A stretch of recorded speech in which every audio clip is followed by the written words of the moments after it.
Good afternoon, everybody. This is Van Damage here with another video. I'm trying to do these every week, so hopefully I'm on time. I don't remember the last time I posted a video. I think it was roughly 6-7 days ago, but I'll get on a schedule eventually. I'm here to give you guys another boombox. Actually, if you guys saw my first video where I built one of these things, you could see in it, it was very sloppy looking.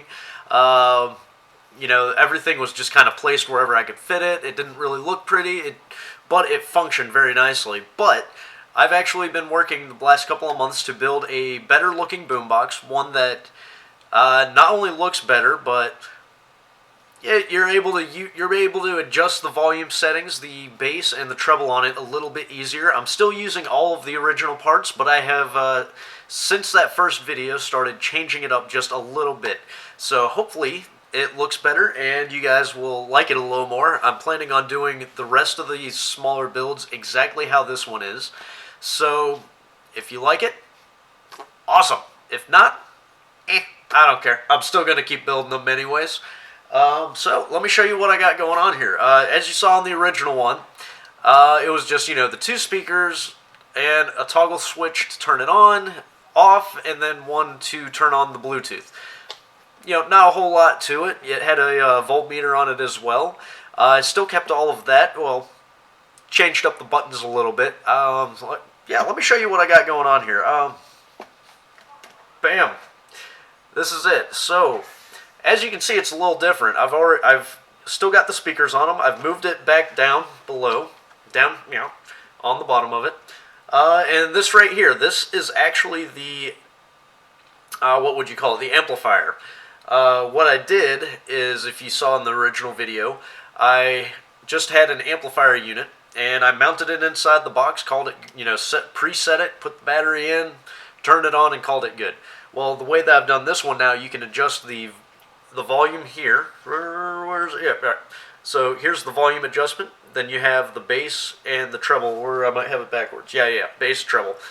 It also allows you to connect to the radio, which originally I was just clipping off the antenna, but I figured, you know what, why don't I leave it on? Some people might be able to use that, and they might find that a little bit handy if they have a, something with music on it at the time. I build these, a lot of the guys that I've actually built these for, they work on cars or, work in some kind of an auto hobby shop. There's a couple that actually do, a couple of the guys I've built these for, they do a lot of off-roading, but they don't have sound systems in their cars. Or they don't want to, they get to where they're going and they don't want to leave their vehicle running, so they just kind of hang out and, minus the music, and they wanted something that they could play for hours and hours on end. So I was able to design and build one, which if you look back to the Tool Boom, Toolbox Boombox, I'll promise I'm going to come up with a better name for it. I built that for them, and they loved it. So anyway, let me get back to this. Alright, so as you can see, speakers, I moved them, I've moved them around a little bit here and there. You saw the yellow one where they were at the top, the battery was at the bottom. As far as the switches, instead of an actual toggle switch now, it's a push button that lights up red. So as you can see, I got the voltmeter up here. It's where the ridges are on this box. It actually it fits between them just beautifully. So it's nice and snug in there. I found a better way of actually carving that out. So it just fits in there nicely. I'm using just better, all around better stuff. Bluetooth button here. It's a blue ringed, black anodized aluminum, I think that's what it was, push button. So, you push it off and on, turns it off and on. Another thing that I like about this, moving the amp here, is I can actually turn it off. So whenever I turn this off, you don't hear that popping that you heard earlier. But let me get on the inside of it, if I can figure out how to open the box again. Alright, so I actually spent a couple months working on this, and here is why. Let me scoot in a little bit closer here. I don't like holding the camera and moving it around. Because you can hear the shutter adjusting, I tend to adjust it a lot, so that's why I'm doing it this way. This is the amplifier. I pulled it out of the housing, and because of that, there was actually no heatsink. So the housing is actually the heat sink for the unit itself, for the processor. Um, when I originally built this, what was happening, I'd play a song on it, it'd play fine for the first song, and then the next song it would start popping really bad. The right speaker would start cutting out, and I couldn't figure out why. I rewired everything probably twice, still was doing the same thing. I talked to a bunch of my buddies who work on, computers and stuff like that, and they said, it might be this, it might be that, you might need to redo this again. And so it was getting frustrating. I spent a couple months trying to figure it out. I'd work on it for a little bit and then just, all right, I'm done. I gotta go do something else, or I'm gonna throw this out my window into the sea. And eventually, I figured out that it was the processor overheating. So what I had to do, if I can angle it just right, as you can see right here, if I can, there we go. Yeah, but yeah, if you can see it right here, you have these two blue pieces. Basically, those are heat sinks for normal CPU processor. What I had to do, I had some aluminum left over from whenever I built my big ass boombox, and I used it on that one for the charging port. So I mounted the charging port to the piece of aluminum, mounted the aluminum to the box, drilled a hole, bam, done. But I was able to actually bolt it directly to the amplifier, because whenever you actually pull the board itself out of the housing, it's got two bolts in the bottom of it that you have to unscrew in order to do that, and that actually holds the board down to the housing. So I mounted the aluminum there, used the thermal paste, this stuff right here. This is actually Evercool Nano Diamond thermal compound. I don't know if you can get that in the States. I'm actually here in Japan, so just for the time being.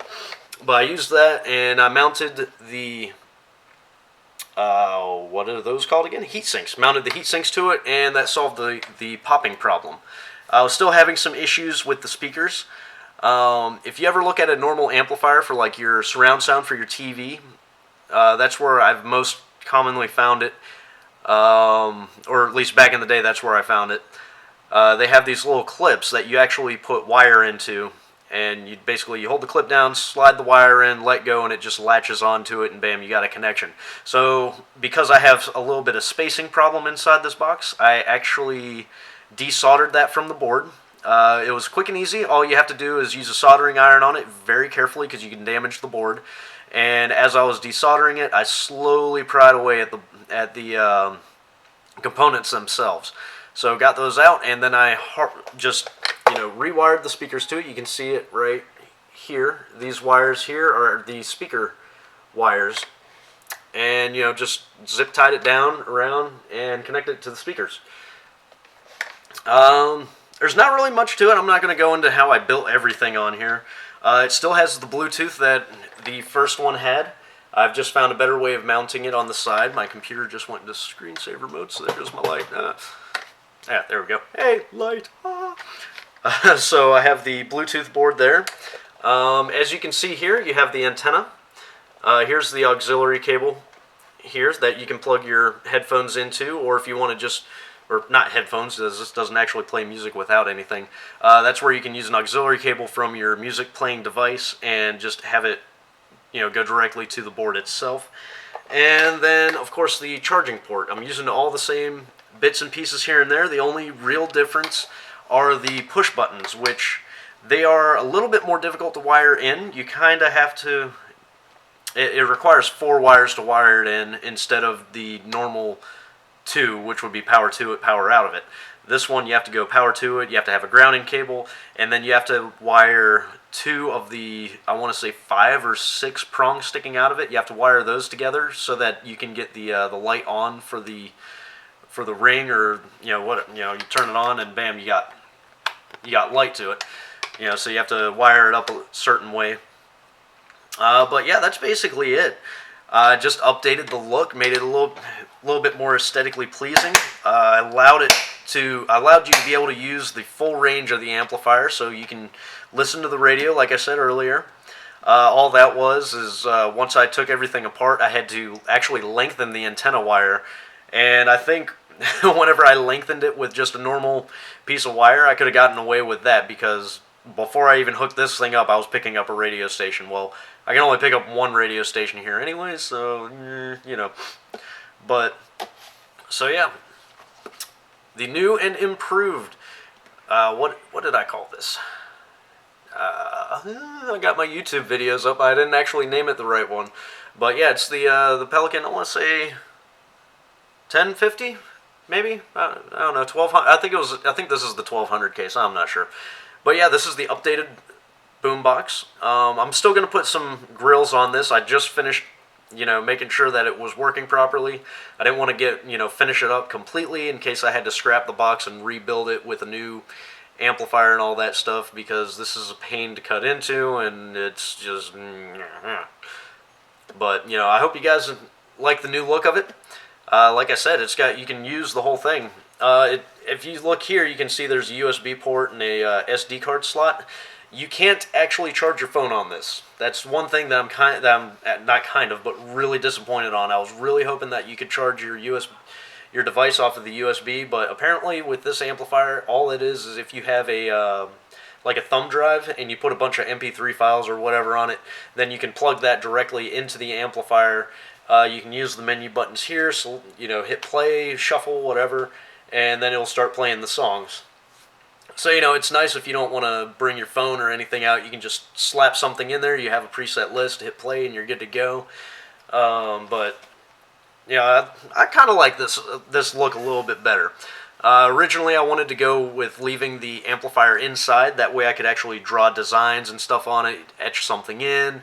I know that I have the person I'm building this one and another one for. They wanted to do some designs on it because they're artistic, I guess, and they liked the original one that I did. So they were like, yeah. Do you mind if I slap this on it? I got some designs I want to do, and I'm like, yeah, sure, go ahead. Gave them a call there. I'm like, hey, this is what I'm planning on doing, and changed up the design on it.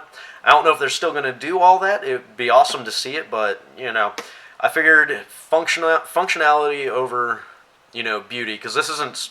I mean, look at this. This isn't winning any beauty contests anytime soon. It's a plastic case with speaker parts in it. But, that's what I build these for. I don't build them to be, pretty looking. Like, I know I'm going to get probably yelled at, but, this is my desk speaker that I'll use. Like, I'll play games on here, and then I hook a tablet up to this. That way I can but watch movies on it at the same time, or just have it kind of in the background as background noise. So, that's to look nice, whereas this is to function for a construction site. That's what these are for. And to help me not lose my mind. No. This is a fun hobby. I love doing it. That's basically all that I got for this. If you guys have any, if you want to comment below, if you have any questions on how to do this, if there are any projects you'd like me to take on in the future. I said in one of my previous videos, I'm actually getting ready to move here very soon, so if it's a simple project that I can take on, then I'll do it. I might be uploading another video tomorrow. I did do a project over the holidays. We had a holiday party, and we had to design a centerpiece, and of course I had to take my Boombox building skills and incorporate them into it. But it's we were very happy with the centerpiece. We won first place again. Yes, we're awesome. Duh. So I might end up doing a video on that one if I can get time while I'm at work. So look forward to that in the future. But as always, if you like the video, please share, like, subscribe, comment. Give me some ideas on what I can do in the future. I would love to try something new. And I hope you guys had a happy holidays, and I wish you a very, very, what's a good word for the new year? I don't know, I wish you guys a good new year. So, at that, have a good one.